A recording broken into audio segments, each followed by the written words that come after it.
have sworn to myself that the Americans are going to pay dearly for what they are doing. When this war ends, for me will begin a much longer and bigger war. The war that I'm going to wage against them. I realize that that will be my true destiny. Fidel Castro, 1958. No pueden perdonarnos los imperialistas. Es que estemos aquí y que hayamos hecho una revolución socialista en las propias narices de los Estados Unidos. Y que esa revolución socialista la defendemos con estos fusiles. We are talking about a real and present danger. Fidel Castro, the former leader of Cuba, was perceived as an enemy of the United States for several reasons. Communist ideology. Fidel Castro's government implemented a communist system in Cuba, which was directly opposed to the capitalist and democratic principles of the United States. This ideological difference led to tensions and conflicts between the two nations. The Cuban government has been a threat since its inception. When you look at the history from inception, there's always been a hatred.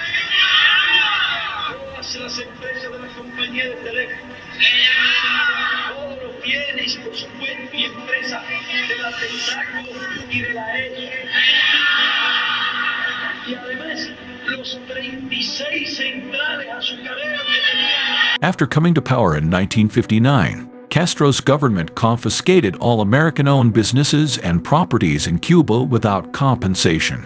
This move was seen as a threat to American economic interests and led to strained relations between the two countries and the implementation of the U.S. embargo against Cuba. They started by confiscating every property that was available, and they have always used their intelligence service to mingle in our internal affairs.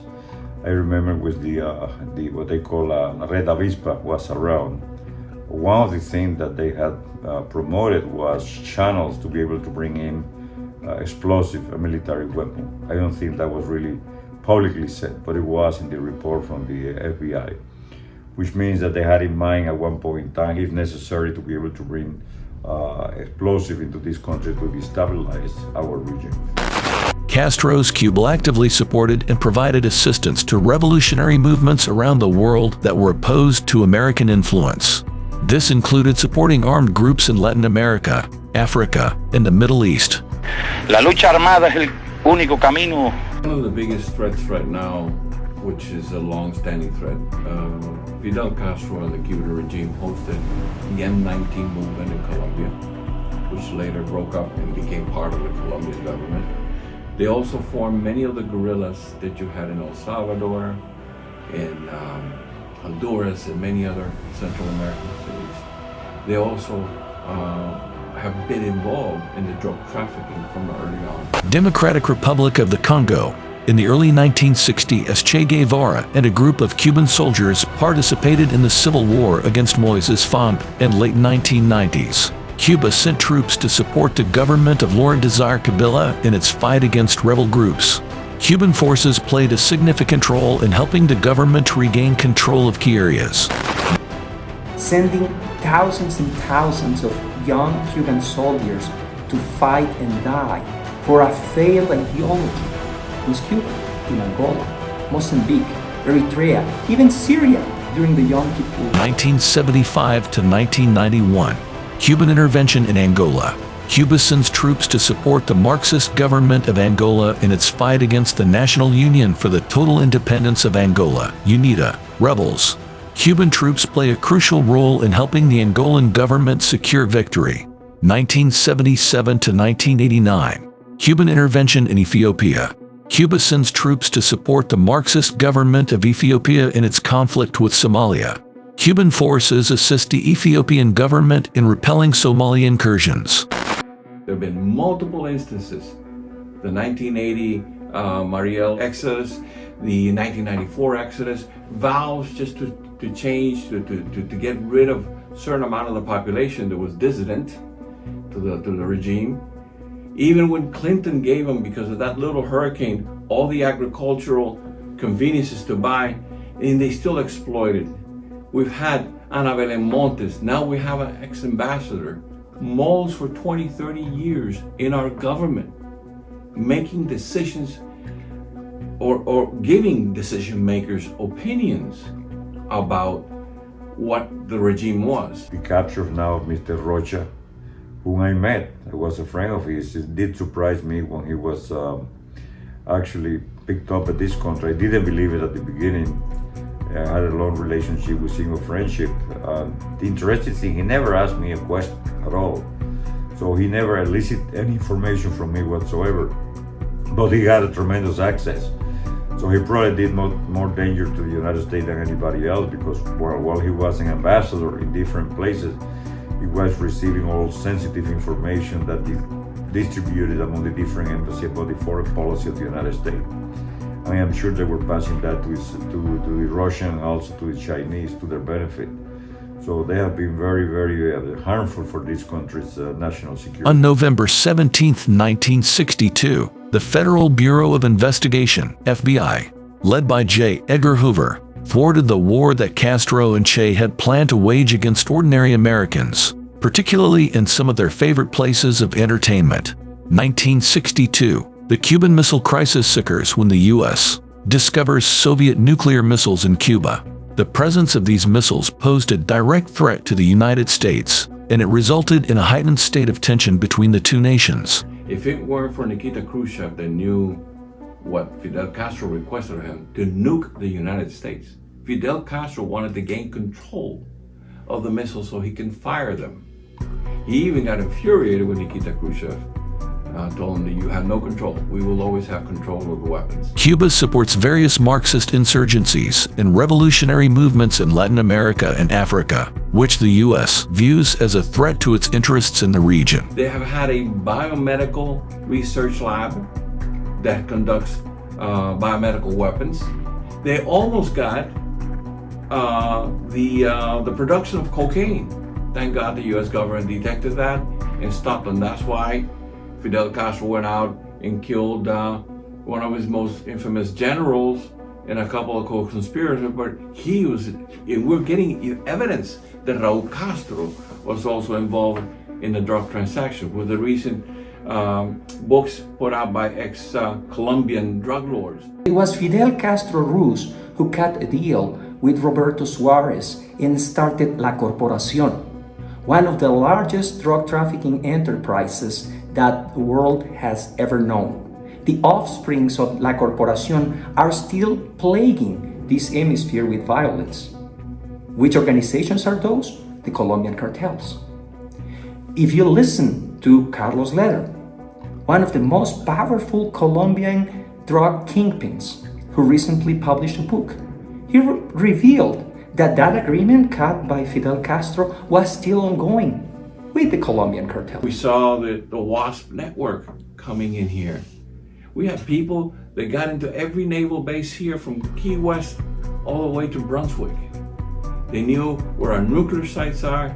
They even had a diver going to the nuclear site here in Miami. So if you don't consider that a threat, then I don't know what a threat is. 1996. Cuban fighter jets shoot down 2 U.S. civilian aircraft operated by a Cuban-American organization, resulting in the deaths of 4 American citizens. This incident escalates tensions between the two countries. 2006.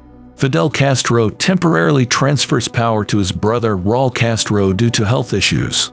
This leads to uncertainty about the future of the Cuban government and the potential impact on U.S.-Cuba relations. 2023. Chinese military bases in Cuba are confirmed. They have a line with our main enemy, which is China and the Soviet Union, and also they are very close tie with Iran. And the most dangerous thing is the proximity of Cuba to the United States, and those countries having access to Cuba. Like we know, they had an intelligence base in Lourdes that was used by the Soviet and then by the Chinese. They have a lot of penetration inside this country, many of them that have been detected, and most of them has not.